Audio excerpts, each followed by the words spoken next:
Hello once again, audience. Welcome back to another double review of Star Wars Black Series with today introducing from the Clone Wars General Grievous himself. And not too mismatched, although from a different era, but made famous by Clone Wars as well, the Star Wars Rebels version of Ahsoka Tano. Well, I will be doing this all the while being judged by my cat here. Who's like, do you have to do this now? And I'm like, yeah, I'm sorry, I have to do this now because I got a huge backlog to work through. It's gonna be okay. Anyway, let's go and start by unpacking these, shall we?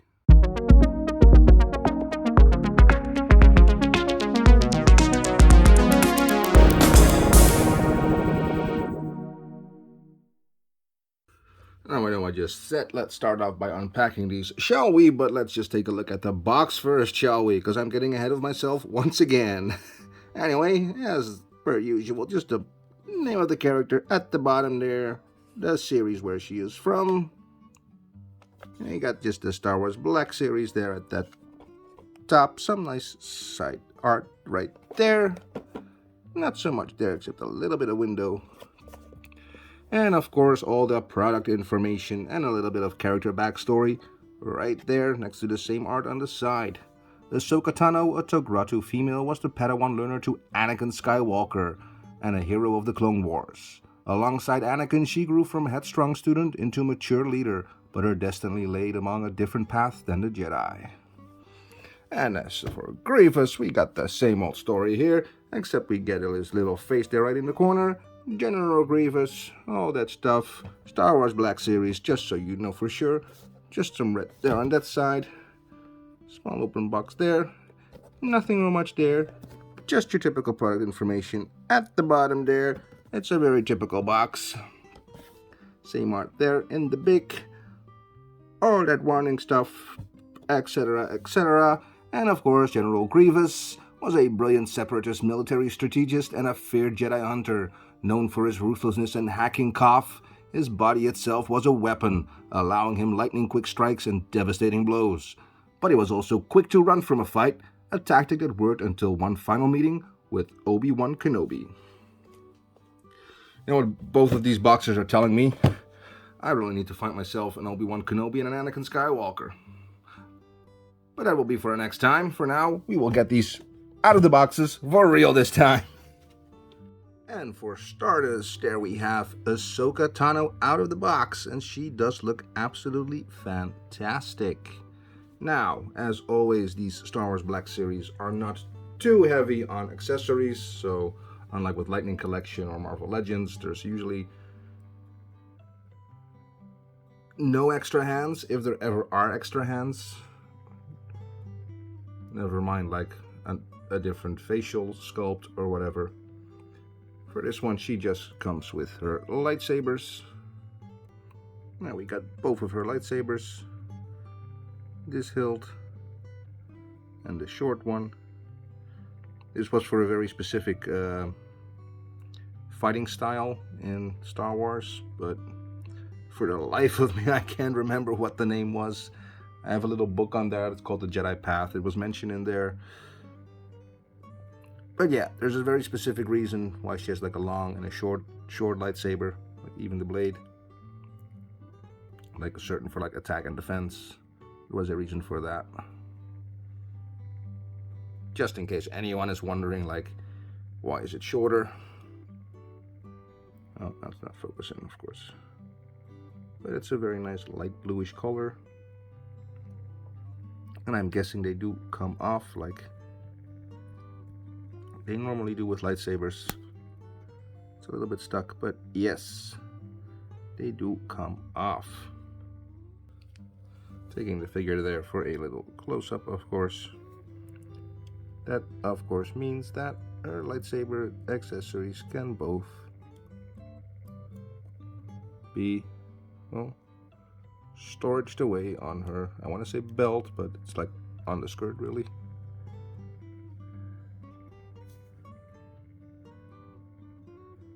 You can put that one on that side, and this one on that side, and vice versa, of course, whichever you prefer. Now, taking a close-up at the figure, we will start off with this beautiful little head sculpt here.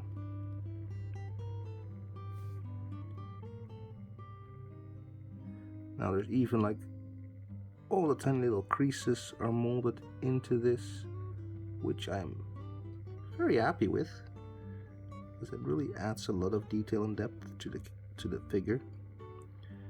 You know, usually figures of this size, it would just have this all smooth, but they actually put like texture in the head sculpt there. Very much appreciated there. We even have back paint for the silver lining on the back flaps, whatever you would call this, which is very good, because sometimes they forget to paint things on the back. Well, not forget, but purposely leave out. Got the little yellow buttons there on the gauntlets, a little bit of silver there on the brown. Same for the other side. The hand plate is nicely painted silver on brown leather gloves there. And of course on the chest plate as well. On the belt, there's little studs there. Even on the back side again. For some reason just the one though. I think, yeah, just the one. For some reason just the one. So either this one was done by accident, or they forgot 3 here. Ah well, we can still fix that very easily ourselves.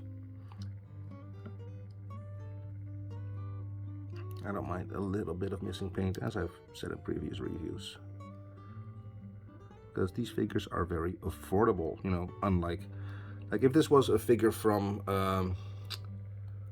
Masco or like SA's Figure Arts, you know, for the price range of actually paying $60 a figure, and stuff like this would be forgotten, I would not be as forgiving as I am now. But these figures are relatively cheap, and for figures of their price range, I am extremely happy with the results. And the little skirt here is fabric, proper fabric this time, because I really dislike that with Asai Ventress, like the furry cloth. Like this would have been perfect. Why did they not use this, huh? Why did they not use this type of fabric? Ah well. Anyway, for articulation, she can do a full 360, I am guessing. You gotta squiggle a bit around, but it is doable. Now, because of the head tail in the back, she can only look straight forward that much. Sorry, I forgot to turn off the autofocus there for a minute. She can only look up that much. Look down, well, again, that much. So you can maybe play around with the neck a little. No, not even that much. The head tails make it impossible. Ah well. Anyway, as for the arms, it's got the full range of motion, a single joint at the elbow that allows up for that much. It also turns at the elbow, just like the hand turns at the wrist. And we got a little sideways ratchet there. And she moves at the upper waist on a ball joint, so she can lean back a little bit and lean forward a little bit. It is, of course, once again hindered by the tail here and the armor at the front.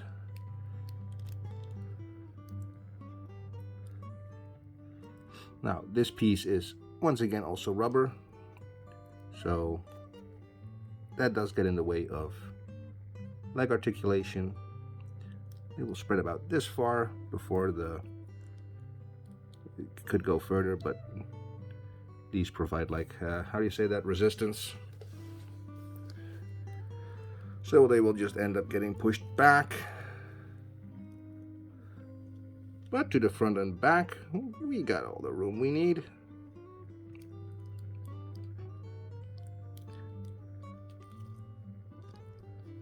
Now the leg turns at the top there. For the knee, we have a double jointed knee.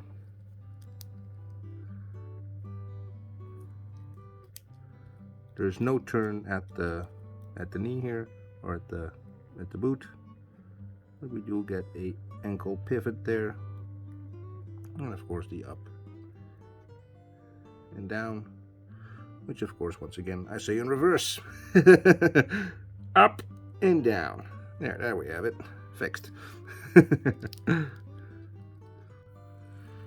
Overall, I am very happy with this figure. Like, very, very happy. Like, there's actual back painting there, parts that usually sometimes get forgotten on figures, like the silver edge there around the back plates on the skirt are actually put on there, so I'm very happy with that.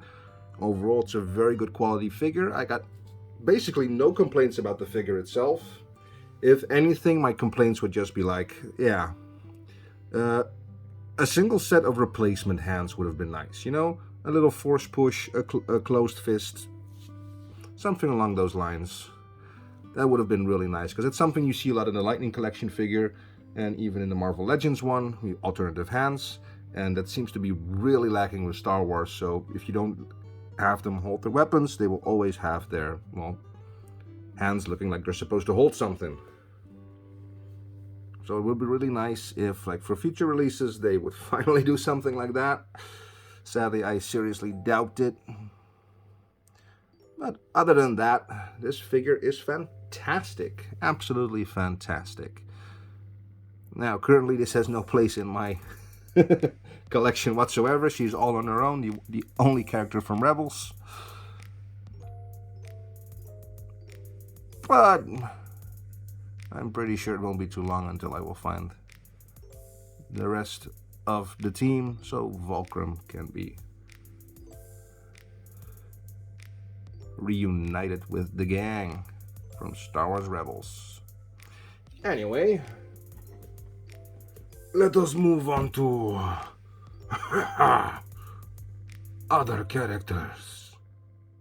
And there we have him, General Grievous. Now he looks absolutely fantastic.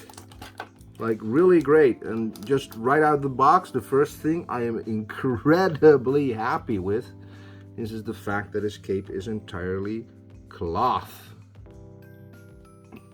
Now, once again, usually not too many accessories, just the same weapons he normally has, but of course, he is known to have quite a few.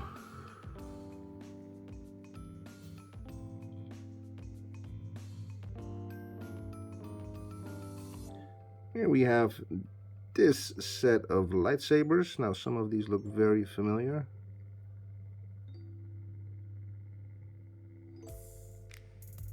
I never really paid that much attention to the exact hilts Grievous had in the movie.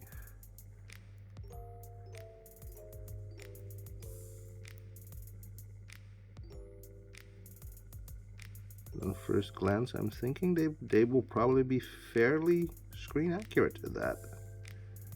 What I do like about these is that the hilt seems far thicker than previous lightsabers I had with figures, especially just like Ahsoka just now. These hilts seem a bit thicker and more detailed, and the paint also less grayish and more silver, which I really like. Now, once again, as always with these lightsabers, oh, this one actually works a lot better with detaching. It's not as stuck. I appreciate this system. It's very well in there, but just from turning, you unplug it instead of having to like use force to get the peg loose from the hilt. This is a good system, Hasbro. This is a very good system. I can appreciate this. But yeah, besides his lightsaber, he of course has his very uncivilized weapon, the one that got him shot by Obi-Wan Kenobi. So this is a very much appreciated add-on to the bunch. Now, of course, again, no alternative hands or head sculpts, but for Grievous, I don't think that is something that's very much needed or doable, considering his clawy hands. Speaking of which, let's take a closer look at Grievous here.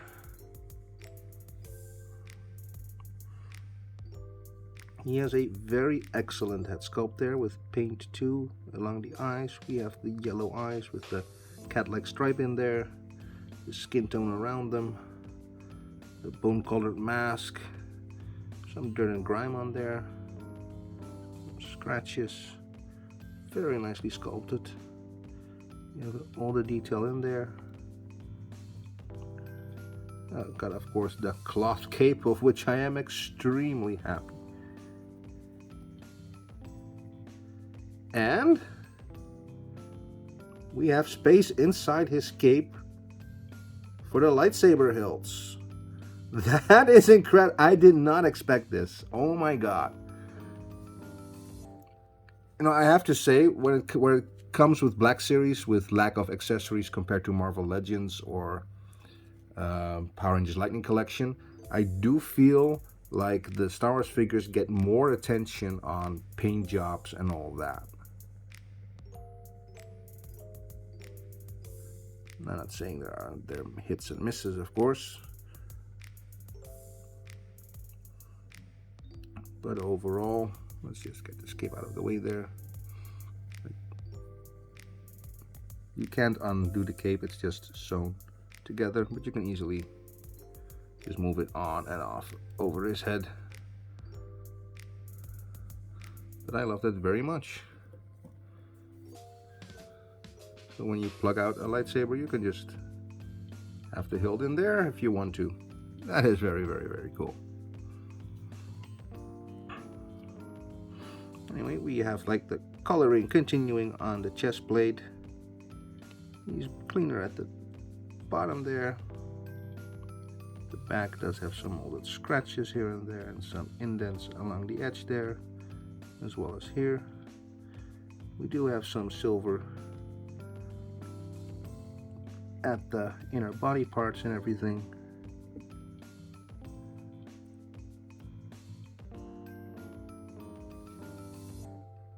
But no extra paint on the arms. Do get a little bit on the kneecaps, and again, the silver scratching over all the joints and everything. I have to say, everything, the sculpting here is absolutely fantastic. Usually they tend to like humanize the characters a bit more, you know, like fill in gaps and stuff, so it's just easier to mold and everything, but this is very much appreciated. He's a bit difficult to stand with his legs like this, but you can manage. Otherwise, I honestly, for the way he looks, I don't mind using the stand. Hide underneath the cape, and of course, which is also absolutely done fantastic with this character, is of course those four arms.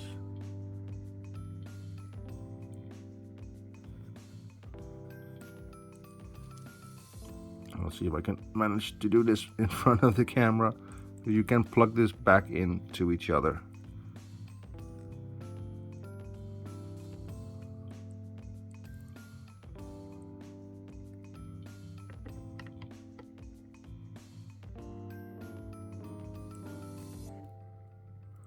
If I can actually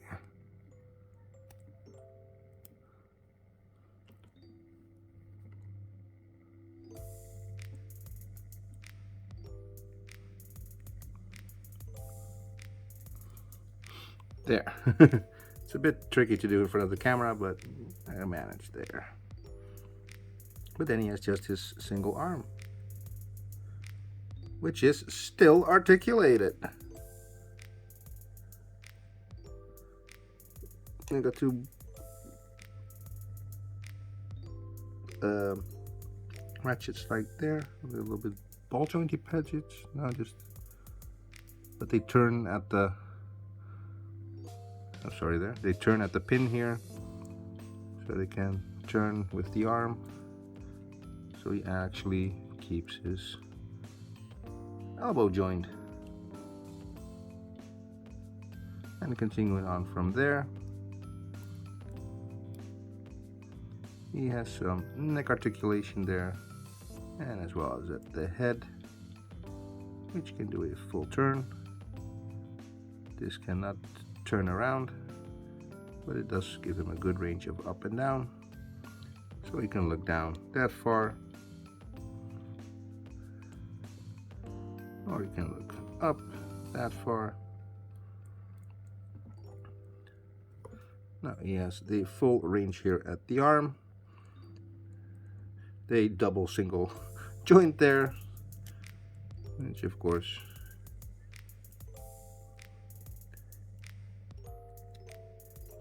has a fairly good range from each other, because he has a separate pick right there, so you're not stuck on like the same ratchet for something. Oh, that is very nice. He does have a waist swivel, but the back plates get a bit in the way of that, but you could turn him around all the way, but things do bump into each other. Now, for leg articulation, he is a freaking ballet artist right there.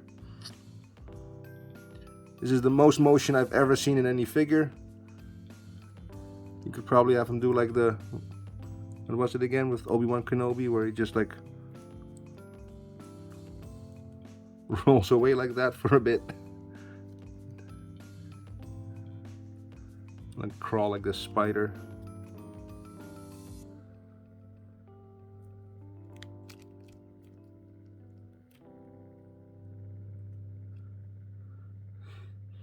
You could have him just crawl away like the spider, in the spider way he does. That is very nice. The range of motion on those legs are freaking fantastic. Spread not that much though. He doesn't go further than it towards the side, because the legs are just on a ball joint there. So I can forgive that. You can basically do a Hadouken kick right there.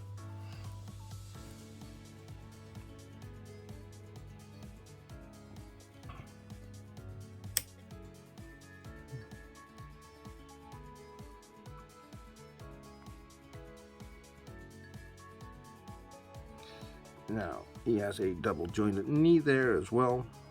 Folds up really nicely. Nothing bumps into each other, so it has like, it fully folds up. Now, at the leg, he does have a swivel there, which doesn't allow him for back motion, but it does for forward motion. I guess if you want him in that spidery pose. And he does turn at the feet there. Now we have a little bit of motion there. Not too much though. Again, not forward there, but it is backwards. But he is difficult to stand up, at least with the cape. As it is kind of difficult to get his claw feet to balance very well. But if you do manage to get him to stand, he does look absolutely fantastic.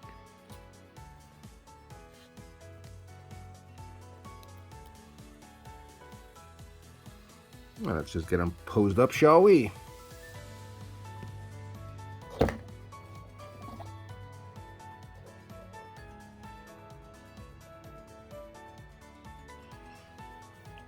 And there we have Mr. Grievous. A bit tricky to balance, but you can get him in some good poses if you're careful. It's a little bit of a struggle to make sure that he is in the right balance before you let him go. But once you do get him standing, he seems to stand pretty firm though. Now he is an absolutely fantastic figure. Once again, for this one, nothing but positive things. I may have liked to have seen a bit more of like damage on the back side like you have on the front, because the back feels very empty now in comparison to, and you do have like the cracks on the back, but unlike the front where those are a little bit painted with like the brown, the rusty, the scafing damage. On the back you don't get that. And the fact that perhaps I would have liked it if the feet were a bit on a thick ball joint at the bottom, just so you had a little bit more of pivot from side to side, because now I feel like not every time his feet will sit on the floor completely, but just like his toe is there, is a little bit lifted up, like he doesn't rest on his foot completely, which in some poses can cause him to be very unstable, making him tricky to put down. On the other hand, you could always say you could just hide a clear stand, like in between him and his cape, if you want to. Like, he's not impossible to stand. And I'm very, very happy that he has like a cloth cape, which also helps a lot, because those molded capes always make them very back heavy. I have the problem with Ranger Slayer, which keeps falling over on display a lot before I put a stand behind her.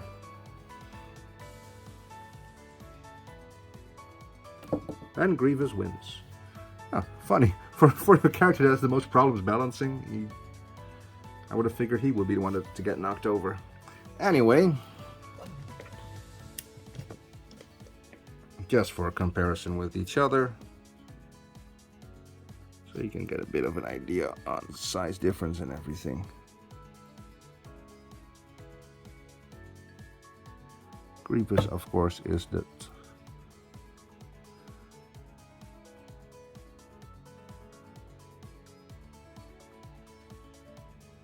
You ever get the feeling that they're just mocking you? Like, hey, this character has trouble balancing. This one does not. Until you put them together, and then it's the other way around. You know what? Why don't you use Grievous as support? Right there. Ha! There we have it. It's probably just because of the lower surface. This shiny spandex there. But they do look great together. Now, of course, this version of Ahsoka is probably a lot taller than the one Grievous knew. But that put aside, they still do look great together. But yeah, that is it for today. For the next review, we have, I'm not sure which will be the next exactly, but we still got some Ninja Turtles from NECA and some Lightning Collection Power Rangers in hand. So you can look forward to either of those.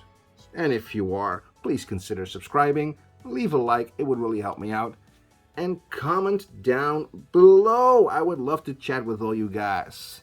Anyway, I would like to thank you for watching. Once again, have a great day, have a great evening, have a great morning, have a great whatever weekend, and I will hope to see you next time.